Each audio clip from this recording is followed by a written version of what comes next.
The United States' secret bombing campaign against neutral Cambodia, a hidden war that was kept from the American people, the U.S. Congress, and much of the world for years. This is not a story of battlefield heroism or strategic necessity.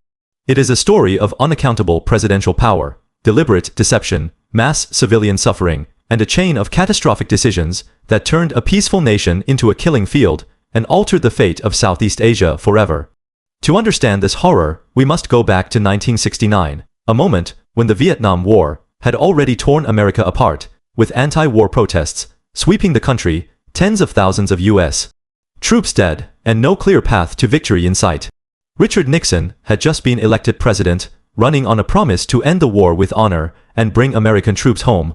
But behind closed doors, Nixon and his national security advisor, Henry Kissinger, were plotting a radical secret escalation that would expand the war into a neutral country, violating every norm of international law and basic human decency. The core justification for the secret bombing was simple. On paper, North Vietnamese Army, NVA, and Viet Cong VC forces were using remote jungle sanctuaries in eastern Cambodia to rest, resupply, and plan attacks on U.S. and South Vietnamese troops across the border. These bases, including the elusive Central Office for South Vietnam, COSVIN, the supposed Communist Command Center, had long frustrated American military commanders. Cambodia, ruled by Prince Norodom Sihanouk, was an officially neutral nation, but Sihanouk had quietly tolerated the presence of NVA or VC forces to avoid direct conflict. For Nixon and Kissinger, this was an intolerable threat. They believed that massive secret B-52 carpet bombing would destroy these sanctuaries, cripple the communist supply lines known as the Ho Chi Minh Trail, and force North Vietnam to negotiate a peace deal favorable to the United States. What followed was codenamed Operation Menu, a covert bombing campaign launched on March 18, 1969, that would continue in secret for over a year, before expanding into a larger, publicly acknowledged campaign called Operation Freedom Deal that lasted until August 15, 1973. The secrecy of Operation Menu was absolute and meticulously enforced. Nixon and Kissinger cut out nearly the entire government apparatus, the Secretary of State, the Secretary of Defense, most military leaders, and every member of Congress were kept in the dark. A fraudulent double record system was created to hide the truth. B-52 crews were given official flight plans listing targets in South Vietnam, only to receive secret encrypted orders mid-flight to divert into Cambodian airspace. All mission logs, bomb damage assessments, and casualty reports were falsified to list strikes as occurring inside Vietnam. No paper trail, no public announcement, no congressional oversight. This was a war run directly from the Oval Office and the White House Situation Room, with zero democratic accountability. The bombing itself was carried out by the U.S. Strategic Air Command, SB-52, Stratofortresses, the same massive bombers that had flattened cities in World War II. Each B-52 could carry over 30 tons of ordnance, and 3 plane formations could blanket a 1.5 kilometer by 1 kilometer area with high explosive bombs, incendiary weapons, and cluster munitions in less than 30 seconds. This was not precision bombing.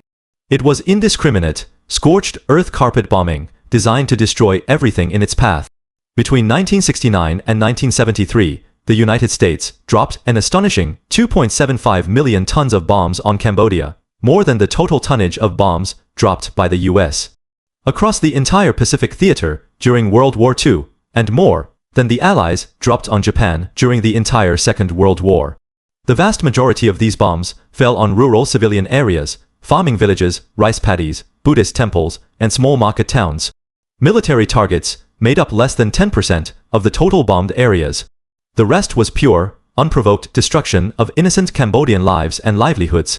Mainstream historical estimates, led by Yale historian Ben Kiernan, conclude that between 50,000 and 150,000 innocent Cambodian civilians were killed by the bombing, with millions more displaced from their homes, their villages reduced to craters and rubble, and their agricultural lands poisoned by unexploded ordnance that still maims and kills people to this day. These farmers, fishermen, and villagers had no connection to the Vietnam War, no understanding of why American bombers were raining death from the skies, and no way to defend themselves against weapons of unprecedented destructive power. The strategic failure of the bombing was just as stark as its human cost. The secret strikes did not destroy the NVA or VC sanctuaries. They simply pushed communist forces deeper into Cambodia, spreading the war across the country and destabilizing Sihanouk's neutral government. In March 1970, Sihanouk was overthrown in a US-backed coup led by General Lon Nol, a pro-American strongman who openly allowed US troops and bombers to operate inside Cambodia. The secret war became public, and the bombing intensified dramatically under Operation Freedom Deal. What began as a limited secret strike turned into a full-scale aerial assault that destroyed rural Cambodian society completely. The bombing created a massive refugee crisis, with millions of traumatized villagers fleeing to the capital, Phnom Penh, where poverty, disease, and chaos flourished. Into this vacuum steps the Khmer Rouge, a small, marginal communist guerrilla group that had been nearly irrelevant before the bombing. The Khmer Rouge used the U.S. bombing as their single, most powerful recruitment tool, telling Cambodian villagers that the Americans were imperialist monsters determined to wipe them out, and that only the Khmer Rouge could protect them. The secret bombing did not defeat communism. It built the Khmer Rouge into a mass movement that would seize power in 1975 and carry out one of the worst genocides in modern history, killing an estimated 1.7 million Cambodians, nearly a quarter of the country's population. Back in the United States, the truth about the Cambodian bombing slowly leaked out, sparking national outrage and a constitutional crisis. Journalists exposed the falsified records, the secret orders, and the mass civilian casualties, leading to fierce congressional pushback. In 1973, Congress passed the Case, Church Amendment, and the Camp Casey Amendment, cutting off all funding for U.S. military operations in Cambodia, and forcing an end to the bombing on August 15, 1973. The War Powers Resolution, passed the same year, was a direct response to Nixon's unaccountable war-making, designed to limit presidential authority to start foreign wars without congressional approval. But for Cambodia, it was far too late. The country was shattered, its social fabric destroyed, its people traumatized, and its future handed over to a genocidal regime. The legacy of the secret bombing endures decades later. Millions of unexploded cluster bombs and landmines still litter the Cambodian countryside, killing or maiming hundreds of civilians every year, a permanent, deadly reminder of America's hidden war. This story is not just a footnote to the Vietnam War. It is a searing lesson about the dangers of unchecked executive power, the cost of lying to the public, and the moral catastrophe that comes when a nation abandons its values in the name of strategic convenience. Nixon and Kissinger justified the bombing as a necessary step to end the Vietnam War and save American lives, but their secret illegal campaign killed hundreds of thousands of innocent people, destroyed a neutral nation, and unleashed a genocide that haunted the world for years. It reveals a dark underbelly of American foreign policy, a willingness to sacrifice the lives of people in faraway countries for political gain, with no accountability and no remorse. The secret Cambodian bombing is not a proud chapter of U.S. history, it is a warning.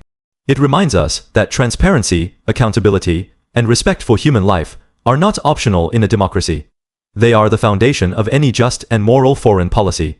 To forget this story is to risk repeating its terrible mistakes, to let unaccountable power and reckless ambition lead us back into the shadows of secret wars and innocent bloodshed. If you enjoyed this deep dive into American history, hit like, drop a comment, and subscribe for more epic history.